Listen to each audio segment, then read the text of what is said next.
Sa mga kaprombi, gagawa po tayo ng net na pangharang po sa ating bibe. Ayan. Mapagpatayo na po tayo ng ilang poste po. Bali-bali po yata yung poste nating nagamit. At isasabit lang po natin at tatalian po natin ang alambre para po pagdating ng bibe natin ay maayos po ang kanilang kulungan. Yan lang po yung ginagamit natin, pinakabakod niya. At niya po, lalagyan po natin siya ng bubong dyan. At di pa po natin na ilalagay. Inuna lang natin yung pangharang. Para kung dumating ang ating bibe, ay pwede na sila ikulong.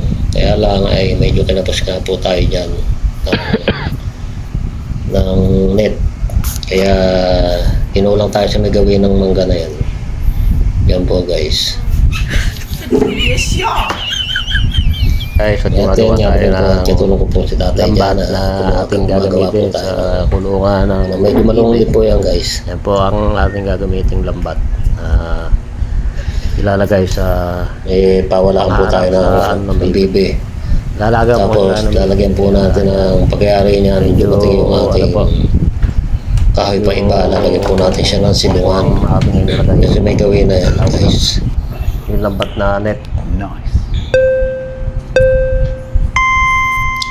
Dito nga po ang taga-video ko po rito, aking asawa.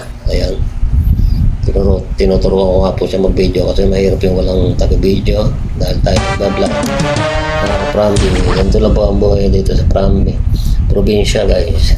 Alaga lang kung ano pwedeng alagaan. Ganun pa man din po ay malong po ang ating alagaan ay sayang naman kung di tayo mag-aalaga. Pero mga ano po pala tayo mga baka sa Migawi dyan. At sa kabila po ay babuyan. At manukanan po sa kabila. Nagdagdag na lang po tayo ng ating mga bibe. Wala po kasi tayong alagang bibe.